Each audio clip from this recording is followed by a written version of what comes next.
This week on Geek Therapy Radio, I did build a new gaming workstation PC, small form factor, but we'll talk about that way towards the end of the show. But let's just geek out about art. Art in the box and art out of the box. I'll tell you what I mean. Welcome to Geek Therapy Radio. You've got your mental curator. Who else? Johnny Hamburger. I finally finished building my small form factor gaming / workstation PC. The power efficient beast, I guess, is what I'm calling it. I have no official name for it. Maybe y'all out in the Geek Therapy Radio peanut gallery can email me or send me a message on Twitter or Facebook or Instagram, like whatever, and let me know what I should call this thing. It's a small form factor PC. It's in a, a Silverstone, off the top of my head, oh gosh. Oh yeah, Silverstone ML06-E HTPC case. Are HTPCs still a thing? Home theater, personal computers. It's basically just a computer you build in a much smaller form factor, aka SFF, small form factor PC case. It's reduced in the interior volume. You can't put as many expansion cards and whatever else you put into PCs in an HTPC case or a small form factor case. But who among the general kind of audience is using a PC in which you have tons and tons of expansion cards? I think for most people, Thunderbolt and Type-C and every peripheral you can imagine under the sun is using a USB interface of some sort or Thunderbolt interface of some sort, so that the days of kind of having each of your PCI slots, and going way back, ISA slots, each of your expansion card slots in your motherboard filled up with, graphics processors, with Ethernet processors, with Wi-Fi processors, with expansion cards. You get what I'm saying? There's all sorts of serial interface cards. Those days are kind of behind us, and I had to admit that to myself, and I'll tell you how you can reach me again here in a second. Just Johnny at geektherapyradio.com, JOHNNY at geektherapyradio.com. I had to admit to myself recently that, I used to look at motherboards and say, I need as many expansion slots as I can.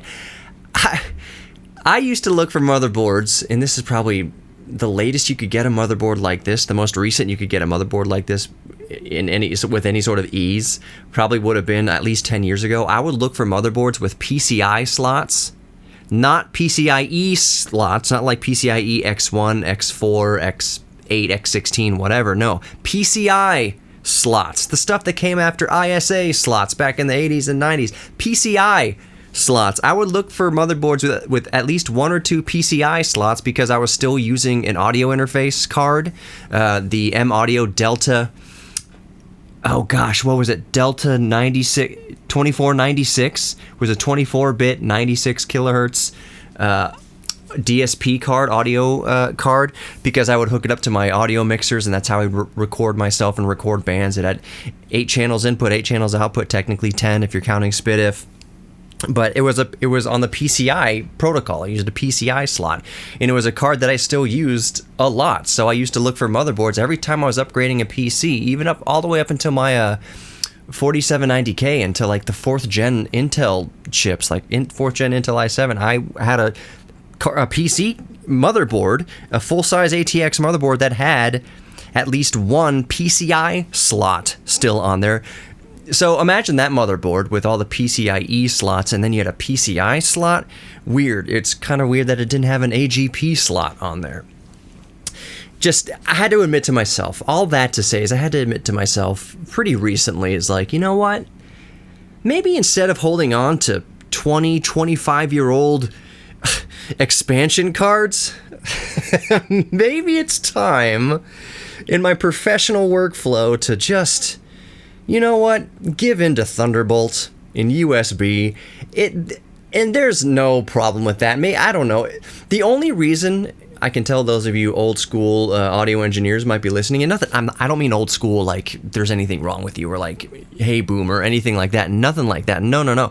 I am very much an old school audio engineer. I realized that fact when I interviewed Jonathan Morrison like a year or so ago, and I was asking him, hey, so do you mix in the box or do you mix with a mixer? What do you do? He's like, yeah, mostly in the box. I'm like, yeah, that makes sense. Most audio engineers these days, music producers these days, they're not sitting in front of a 64 fader, SSL or Neve console. They're not sitting in front of a 32 channel console, even a 16 channel console. Most of them, including myself nowadays, are mixing in the box, meaning I'm just using my USB audio interface. In this case, what I have is a Tascam US 20x20. It is awesome. I'm feeding it my word clock with my Universal Audio mic pre, the 4-710D. So I'm keeping it locked to my mic pre that has the built-in word clock and ADAT light pipe, everything out of it. But I'm still in the box. Like I don't sit here mixing the podcast, especially because it's only a couple channels really. Mixing the podcast with physical controls. It's just we've moved past that. Most people are mixing in the box, and unless you go to a recording studio or somebody like an old school engineer's house, which is an endearing term, old school engineer's house or home studio that is using an outboard console, they maybe are still using PCI expansion cards like that M-Audio Delta 2496 that it's in a box somewhere. I've got it within arm's reach of where I am right now somewhere.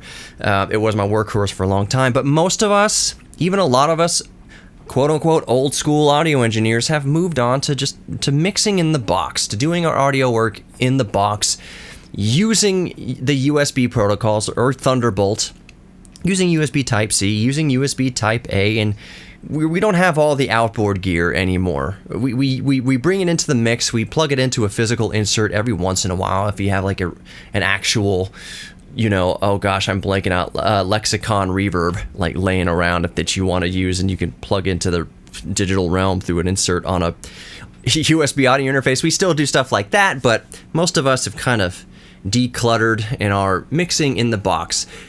I didn't know I was going to go off on that tangent, and I'll wrap up that segment, that thought at least, by saying whether you mix in the box or you mix with outboard gear, all that really matters are your fundamentals. The fundamentals of mic placement, the fundamentals of EQing, the fundamentals of compression. Whether you're in the box or mixing out of the box with outboard gear, all that is still way more important than all the plugins and all the high-tech gear. Knowing what you're doing makes up for everything and is the most important thing. Just knowing what you're doing. Anyways, more Geek Therapy Radio. Don't go anywhere.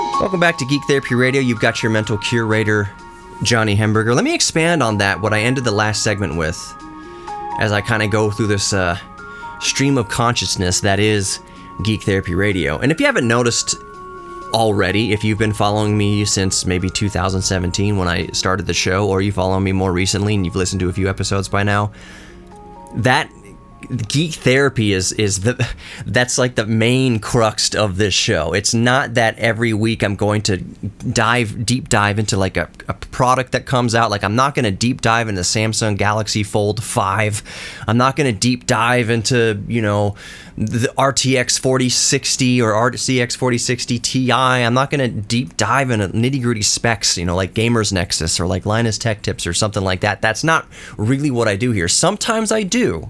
Sometimes I'm really geeking out about something and I do kind of a deep dive into the specs of a thing or give a little bit of kind of consumer electronics device. But really, it's that therapy word. And that therapy is as much for you as it obviously is for me, that geek therapy. So this geek therapy stream of consciousness topic that I want to get to is what I ended the last segment with, which is I was referencing audio engineering, like home recording studios, professional recording studios, podcasters, YouTubers using cameras and audio equipment and all sorts of things like that. What I touched on at the end of the last segment is that no matter if you are, what I was saying, mixing in the box or mixing out of the box, like you're mixing music, you're mixing your own music, you're mixing, in this case, a band's music. But in this scenario, I'm talking about mixing music in general, the art of music mixing. Whether you're inside the box, mixing in the box, or just clicking the mouse and scrolling and using the cursor and a computer screen to do all the mixing, mix the kick drum track with the snares and the overheads and then the bass and the electric guitar, acoustic guitars and vocalists and singers and EQ and compression and reverb and slapback delay and whatever you're doing, whether you're actually putting your hands, let's use a reverb for example, whether you're using a Lexicon Lexicon Reverb plugin, or you're using an actual physical, world famous industry standard Lexicon outboard controller for your rack mount gear, whether you're using physical gear or you're just clicking a mouse, what's really important, the only thing that actually matters, and the only difference between something that sounds good and sounds bad are the fundamentals, are knowing what you're doing. An audio engineer who has been in the industry since the 1960s is going to still get a good sound with a plugin. Let's say he's using a UA 1176 compressor plugin versus using a UA 1176 physical outboard compressor. Whether it's the compressor, it's a digital representation as a plugin, the engineer is still going to have good fundamental knowledge of what an attack ratio is, of what a release ratio is, what a hold ratio is, what a 3-to-1 ratio, 4-to-1 ratio, or mash all the buttons in to get that effect, or a 20-to-1 ratio, 10-to-1 ratio, what a knee is, what attack and release, and what all those different knobs and settings do. So no matter whether he's adjusting attack and release, or the ratio, or the knee, or the threshold, or whatever, with a mouse, or with his fingers on the actual, threshold knob, input threshold knob, or output gain or whatever, they're going to know what that function does, whether they're doing that function digitally in the box or they're doing it physically out of the box. I would imagine that most, just by nature, audio engineers, of which I count myself one because that is what I originally went to school for, and music is what got me started down this entire career path. As much as I mix in the box, I still like getting into a real recording studio. And if I can, the cherry on top would be using like a real 2-inch 24-track like Atari tape machine. Would be awesome. Like, I like getting physical. I like pulling the chair up to a 32 channel or 64 channel Neve console that's worth 3 or 4 times as much as my house is worth. We're talking hundreds of thousands, up to $1 million. You can spend $1 million on an SSL console easily. Like a professional recording studio, you can spend $1 million on an audio console in a professional recording studio, no problem. But I like to pull up to a desk like that, to a console like that, with all the faders and 100,000 buttons on it and knobs. I feel at home there too, because that's where I got my start. I've moved on to mostly in the box, but every once in a while I like to get out of the box, because by nature, audio engineers and anybody who's kind of technically or artistically minded like that, we do like to put our hands on physical things. There's nothing like twisting a physical knob, pushing a smooth physical fader, feel the indentation in a potentiometer, feel the resistance in a 100-meter fader or bigger than a 100-meter fader. Like, there's nothing like that. There's nothing like, I want to adjust the compression on the lead singer's voice, so I'm going to reach over my head or behind me to the rack behind me, and I'm going to adjust the threshold of that 1176 with a knob. I'm going to adjust the ratio of the 1176 with a button. I think, man, this singer's really just going hard. This is a hard, heavy rock song. I'm going to try something crazy, and I'm just going to do a 10-to-1 ratio on this compressor. And then you click the button that says 10:1. You click it with your physical hand. It's a more cathartic way to make music, and some would argue, a lot of old school engineers, and again, I'm not saying old school in a derogatory way at all, because I feel like people born in the, when I was born in 1983. I think we're like the kind of last generation that did it old school, outside of the box, that we did anything old school outside of the box. And also, as we go through time, we rode like surfers that wave of technology. We started by leaving our bikes on people's lawns because we couldn't just text each other to see where we're all hanging out. Nobody had smartphones or cell phones, for that matter. Certainly not kids in the 80s and early 90s. It was old school. It was old school. It was the way it had been for generations. Is what us 80s babies still experienced. But we got our first cell phones and smartphones and everything after high school. I got my first cell phone, my first Nokia cell phone, not a smartphone, in 2001 or 2002. So Facebook started off when we were going into college. Like, social media was like when we were actually in college. We were growing up literally with technology, but we also have our roots in the old school. So a lot of old school engineers still prefer to mix out of the box in the real world, and will swear up and down that you make better music, when of course I agree with it. That part of the music making process is to stay in the real world with real gear. I mean, no matter how I can't even say that anymore. I was going to say you still have to use real instruments. That's not true. That's not true at all. You can have a electric guitar plug-in and just smack in whatever notes with your keyboard that you want it to play, and then it's going to sound like a human guitar player, more or less. That's debatable how real something digital can sound, but you get what I'm saying. Like, you don't need to be a drummer. You just use a drumming plug-in. Kind of select the beat that you want, and there's no drummer in the room. You certainly aren't a drummer, and now you have a drum beat. So you don't actually need instruments anymore. But a lot of the best music is still made completely organically.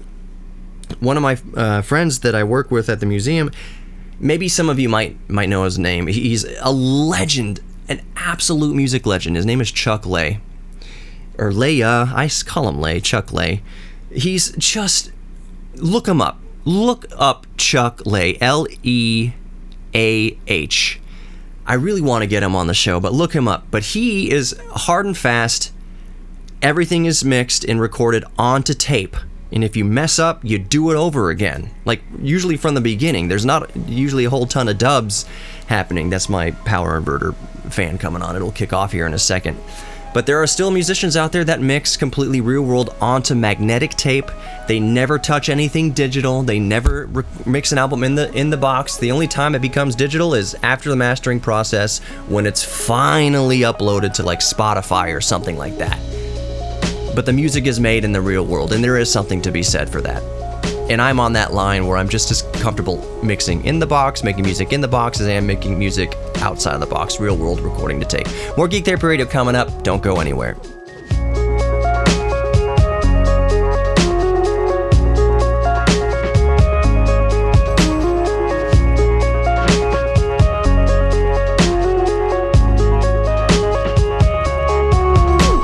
Welcome back to Geek Therapy Radio. You got your mental curator, Johnny Hemberger. If you're listening to the podcast, you can hear a little bit of the noise floor in my room here. I still have my air conditioner set to 80 degrees. That's the highest I'll set it while recording a podcast in here, because it's unlivable, anything below that. But even setting the thermostat of my window AC unit to 80 degrees, still going to make some noise. So that's the noise floor. If you're listening on AM radio, you're not going to hear that noise floor that I'm talking about. So to continue my point that I've been talking about, unbeknownst to me, but that's just where my stream of consciousness goes here on Geek Therapy Radio. The point of mixing in the box and outside of the box, and that recording music to real, analog tape, and never touching anything digital, never running anything through Pro Tools or Logic or Reason or Cubase or Cakewalk or Reaper that I'm using right now to record the podcast with, that if you record in the real world and just put magnetic waves down onto magnetic tape, and you never touch anything digital, that makes for good music, and it certainly does. There's nobody can say that the music would be better if you were to use a little bit of a auto-tune safety net, Antares auto-tune safety net. There's nobody to say that it would be better. And so certainly for folk music like Americana, Chuck Lay, who I was talking about, good friend of mine, when you're using acoustic guitars and banjos and steel guitars and dobros and real acoustic drums with brushes and bass guitars and all that, Americana, folk music, bluegrass music, there's nothing wrong with recording that stuff in the box, just digitally, just plugging your banjo into the audio interface and recording it into Pro Tools. There's nothing wrong with that at all. But there is something to be said for recording straight onto magnetic tape, that the signal never touches anything digital, that the signal is never quantized digitally into millions of different samples, hundreds of thousands of samples per second, that it's just pure. There is something to be said for that purity. And I'm not going to go into this audiophile diatribe or anything like. It's not about that. It's about what inspires you to make great art.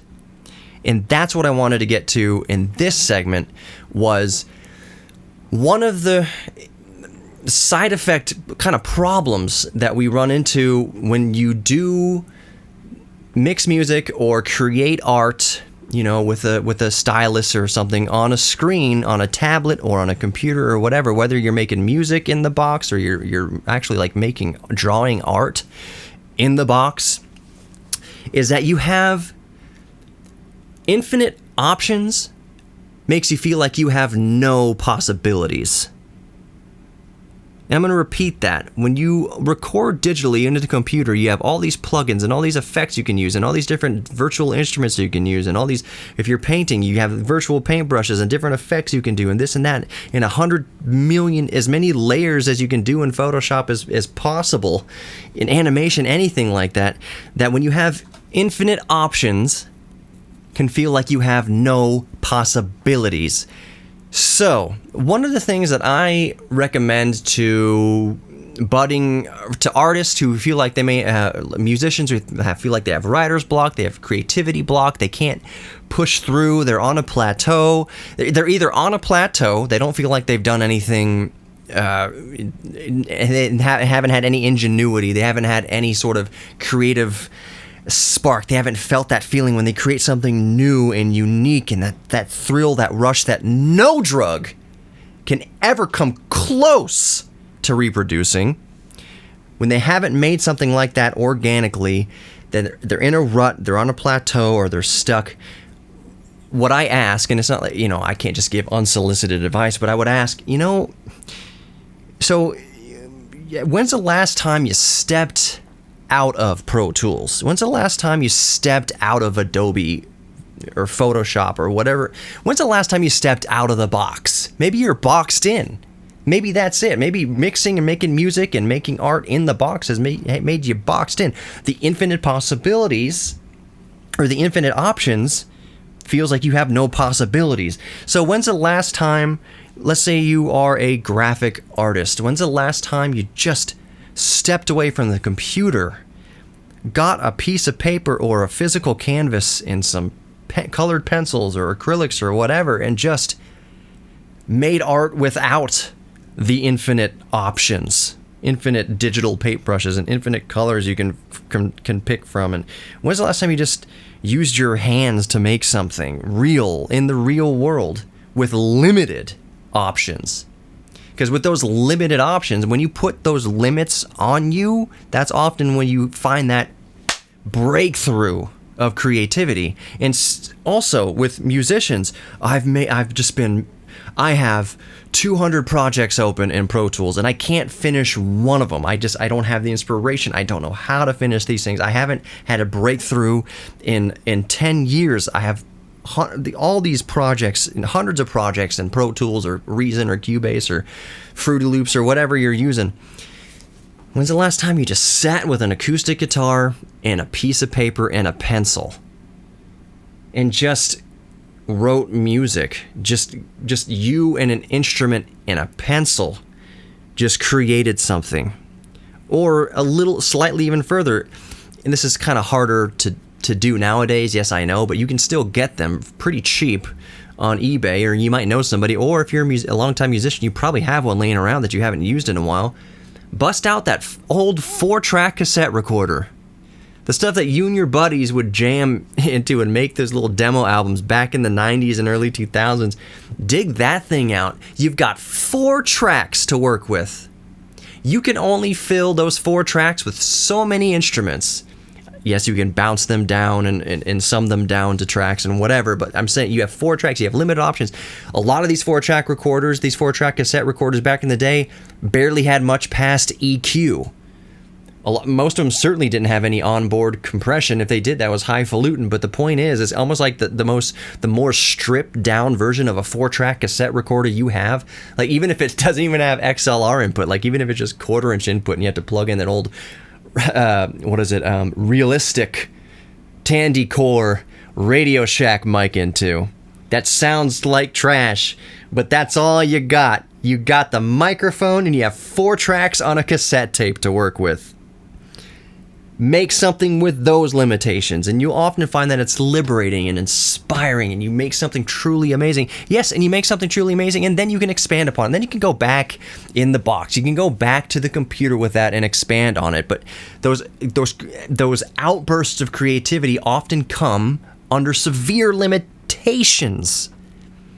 So get away from the infinite, step into the limited or the finite, and you'll often find your creativity and your inspiration there in the finite, where it will be otherwise lost in the infinite. That's Geek Therapy Radio, baby. That's Geek Therapy right there. That felt so good to talk about, so good to put out in the air. We are slaves to this digital age. As much as we don't want to believe it, I am on my phone all the time. I'm reading articles all the time.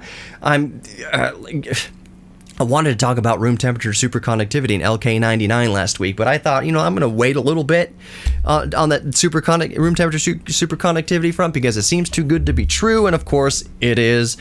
Lots of labs around the world have tested it and tried to make their own LK99 or whatever, and it doesn't work. It turns out that it needs to be at much, much, much, much, much lower temperatures that you can't just reproduce easily to become superconductive. So the search for room temperature superconductivity still remains out of reach. But we are all slave to technology in one way or the other. I'm recording this podcast digitally in the box because that's the most convenient way to do it. You know what's going to happen? I'm going to render out this radio show and podcast. I'm going to render it out of Reaper here. I'm recording at 24 bits, 48 kilohertz sample rate. I'm going to render it out to a 48K 24-bit WAV file for archiving, but I'm going to send the radio station is going to use a 320 kilobits per second MP3 that I send them, and then the radio station software is going to further compress that down to like 160, 128, something like that before it gets broadcast. The point is, the only thing organic right now as I'm recording is me recording real time and putting actual sound waves into the molecules of air that hit my large diaphragm condenser microphone and travel electronically down my XLR cable.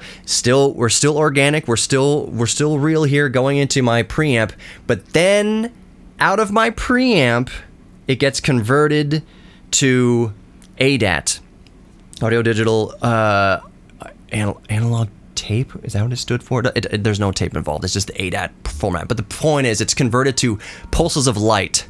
It becomes digital at that point. The moment my voice turns into light and becomes digital, then goes the audio interface, and then goes out the USB, and then goes into the computer. And the only thing real is what I'm saying right now. This is trippy. I promise I haven't had anything before this show here, but let me talk more about that. Let me talk about finding the realness, I guess, in the digital age. More Geek Therapy, don't go anywhere.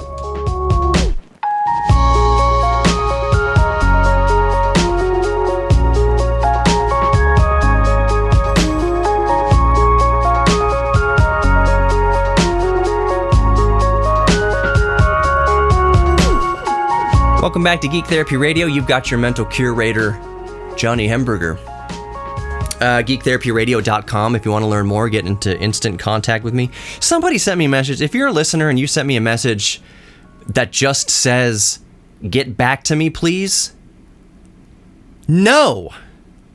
I don't mean to be rude here, but no. If that's the only thing that the header or the subject of the message says is, "Get back to me, please." About what? No. That says scam and spam and fraud all over it. Absolutely not. Who does that? And I don't mean to be coming down if you're the person who sent that and just innocently thought that I would just get back to you not knowing what about in this information age of phishing and scams and hacks and everything like that. It's just not happening. Don't reach out to somebody that you've never talked to before and just say, "Get back to me, please." that's all, and that's the only message. I saw this person who sent me this message.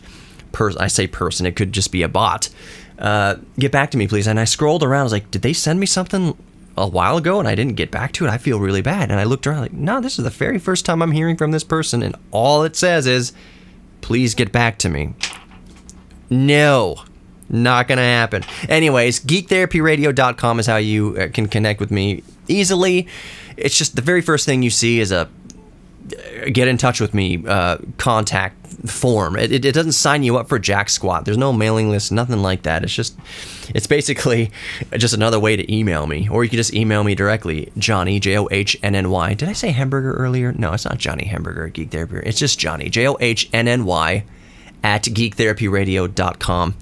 And all the social media and YouTube, Geek Therapy Radio podcast. Just type it into anything. Just type Geek Therapy Radio podcast and anything. Look for the red, white, and black color scheme. That's how you know you got me for sure.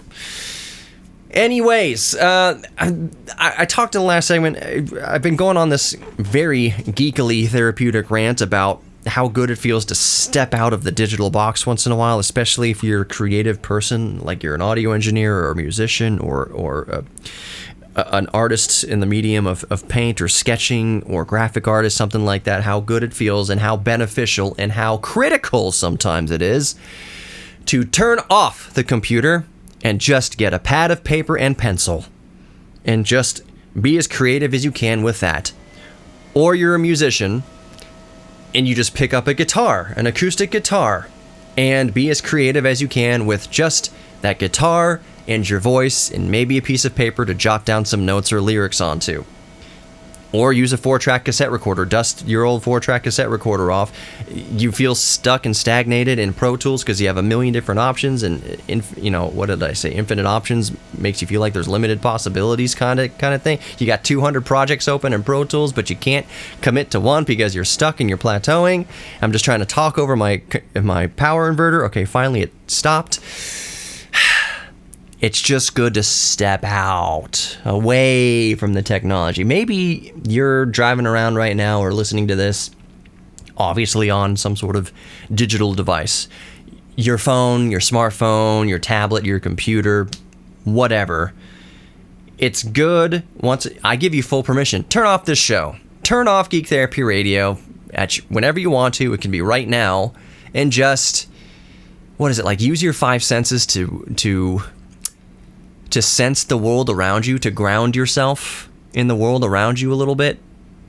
But especially if you're a creative, I think if you're a creative person, it's even more critical to turn off the screens once in a while, to just unplug and be creative with whatever is physically around you. I don't know why I'm just thinking about this right now. This is the way my brain works. What are the pebble artists? Look up pebble art or rubble art or whatever. Basically what it is, I'm seeing it on Instagram, speaking of technology and glued to screens. I was like, pebble artists. And basically it's somebody, let's say they're walking down a path and there's just a bunch of hundreds of thousands, millions of miscellaneous just pebbles and small rocks laying around. They'll group them into shades and everything, and they'll make the coolest looking artwork. They'll literally make the Mona Lisa out of random pebbles. So you'll just be walking along a path somewhere and all of a sudden you see this brilliant work of art oh, did somebody paint these rocks? No, those are the rocks. They just took the rocks that are this kind of shade of brown, they kind of grouped them together, and then they used them to make this, to shade the artwork and to shade this and that. And these rocks are black, so these are going to be used to kind of define lines and things. And the actual like shading and gradients, these are, ones I've seen are the artistic style of realism. Realism, if you remember from your art classes, was your teacher saying, paint this apple on this table, just setting an apple on a table and say, paint it as realistically as possible. Don't paint it like a Garfield cartoon. Don't paint it like a X-Men comic book strip. Make it look photorealistic. Try to imagine you're taking a photograph of it on your phone or whatever, and just draw it as really as possible. That's realism in real light and everything like that. This pebble art that I've been seeing it's mostly realism, and it's crazy good. Crazy good. And that is such a perfect example of an art form that is in the real world. You're really moving pebbles around. The artist is really seeing this blank canvas of completely random pebbles on the ground and then taking thousands of them and arranging them into the most beautiful art you've ever seen, just on the earth. On the Earth's surface itself. The Earth's surface is the canvas. It's amazing to get out of the digital and get real with your hands and make art that way. So even if you are an amazing digital artist, if you ever feel stuck or uninspired, I cannot encourage you enough to shut down the tablet, shut off the computer, shut off the smartphone, grab a pencil and a blank sheet of paper, and just make something with your hands and with that pencil and with that piece of paper. And then you'll find that inspiration that you can take back into the digital realm that you're maybe most comfortable with or most prolific with. I do, in these last remaining minutes, I promise I would talk about the computer that I recently built. It was kind of a headache. It's a success now, and I'll just go over the specs real quick. Motherboard, B550M motherboard, AM4 AMD socket. The processor is a 5900.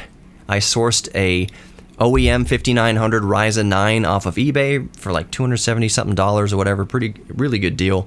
32 gigabytes of RAM at 3600 megahertz, DDR4 of course, and the NVMe 2 terabytes NVMe solid state drive for the OS and whatever, and then a 1 terabyte solid state 2.5 inch solid state drive as a cache scratch disk, for video editing and whatever else. I think I have my Dropbox linked to that drive.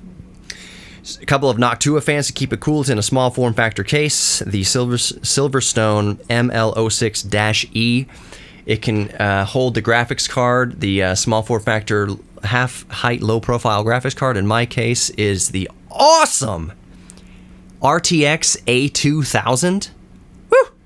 And I've got an overclock, 300 megahertz overclock, 1000 megahertz memory overclock. Still just pulling 69 watts, nice, from the bus itself. This setup screams,